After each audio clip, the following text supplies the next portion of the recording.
Pati bata sinasama mo sa kalokohan mo. Ikaw yung nagloloko. Sino ba nagsusulsul sa'yo? Bakit yan kakaganyan, ha? Are you having an affair with my son? No. Bakit buntot ka ng buntot kay Jim? I loaned him 10 million pesos. Nakita ko mga kastilyo sa Manila, Pen. Magtatayo sila ng cluster of townhouses at interesado sila sa atin. Hindi na. Marami naman magaling na subcontractors dyan ang inaalala ko lang naman dyan, baka magalit ang papa mo. Saan ka nga galing? Kay Chari. Bakit? Mama, ako tinatry kong i-save yung marriage ko. I am also trying to save your marriage. Hindi. Alagaan niyo ang tiwala niyo sa isa't isa. Baka kung ano-ano na naman ang sabihin ng papa mo sa iyo. Wala naman talaga, Mama.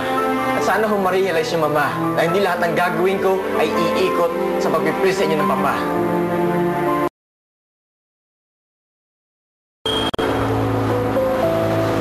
Liza, pag hinanap ako ni Sir, sabihin mo, nag-lunch out lang ako. Yung mga papeles na pinapagawa niya nandun na sa table ko, ha? Okay. Sige. Salamat. Hindi ko na alam kung paano ko i-explain sa asawa ko. Simple lang yan si Lina. Sabihin na lang natin na by nature, pakilamera talaga yung mama mo. Hi, Mommy! Hi, Tita Macy! Hello! Huh? Kamusta school? Okay po. Halika na.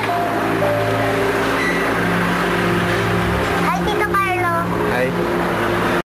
Daan lang ako kasi may deliver yung papeles niya sa kabilang kanto. Ay, Jimbo, may pasalubong nga pala ako sa'yo. What's that? Look! With the eggs? Look, Neneng. Tignan mo, masarap to. Uy, tingin naman ako niyan. Oh. Ba, mag-share ka naman, Carlo. Na, sarap to ah.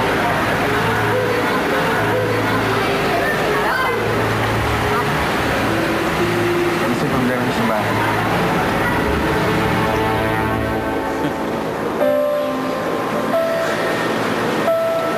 Uy, ano yan? Paparenta ka ba ng mga DVD? Bigay sa akin to ni Carlo. Kasi kami nakanood nung sine nung isang araw, kaya umawit siya. Patingnan mo pa yan sa CSI. Totoo yan. CSI ka dyan. Eto na naman to. Ba't ka? Pero kailan mo may gamit ko? Access yan pang premiere night. AI. Good luck sa inyo. Bakit? Tingin mo, hindi sasama sa akin si Carlo? Hindi yun. Good luck sa inyo kung matutuloy pa kayo. Nandyan yung nanay at tatay mo, sinusundo ka na.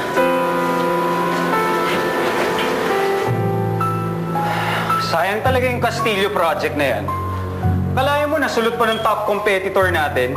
Ang yaman na ng Garucho Builders na yan, Madumi talaga maglaro yung mga Garucho. Kaya alam ko, kulang sa mga tao mo na yan, nanunulot ng mga tauhan ng ibang kumpanya.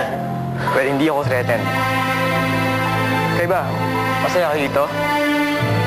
So, walang dahilan para yung mga tao ko lumipat sa kanila.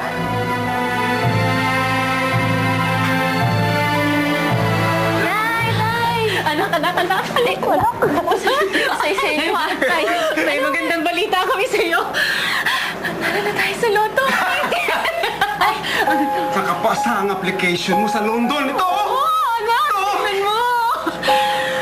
Makakapunta na siya sa London. Di ka ba natutuwa? Oo nga. Oo, hinintay na.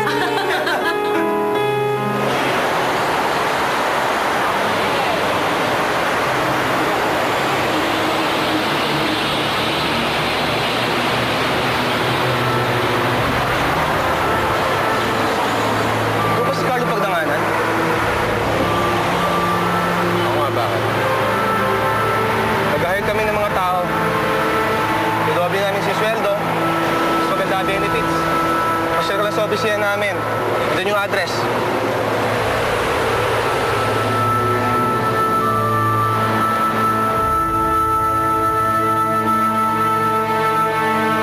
Bago ka pala magsimula doon, mayroon kang clothing allowance at mayroon kang... Magkano? $3,000 para pambili mo ng gamit mo. Anak, ang laki nun ha. Pwede ka na magtayo ng tiyanggi nun. Nga po Tapos tumawag yung agency, pinapapunta ka doon sa susunod na linggo para sa medical check-up mo. Ganda nito, wala ng placement fee. Salary deductions na lang, anak. Tapos sabi nila maganda daw yung mapapasukan mo bilang caregiver, anak. Gaganda ang buhay mo, Julie. Hindi mo pagsisisihan ito.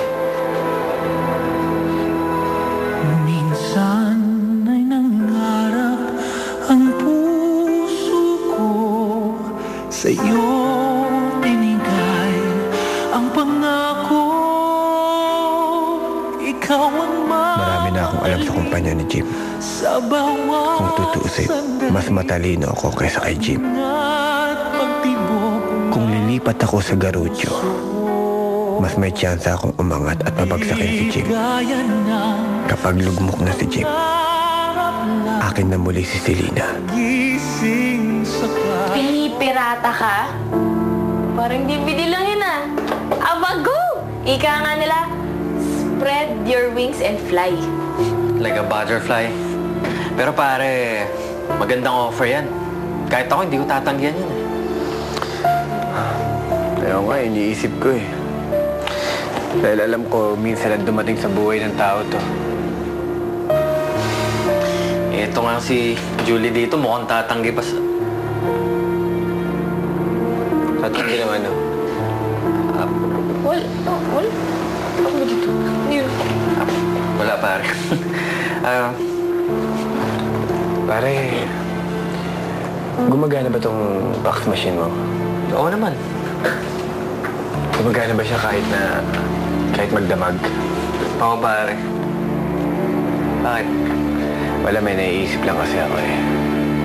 Sige Oliver, I'll go ahead. Dumating ako pa galing States eh. Magdi-dinner daw kami. Talaga? Say hi to your dad for me, ha? Sure.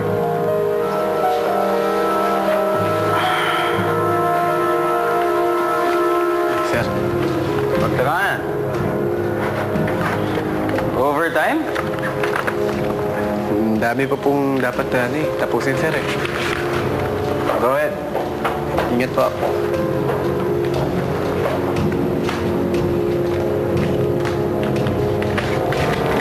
Halika na.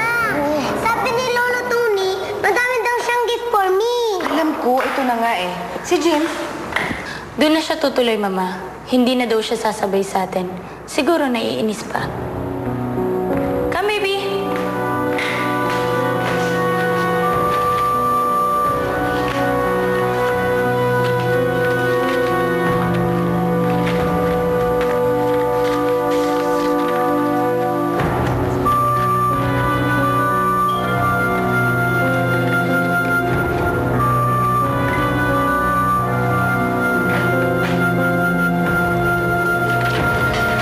Sa States, hindi mo malaman kung sino pagkakatiwalaan mo.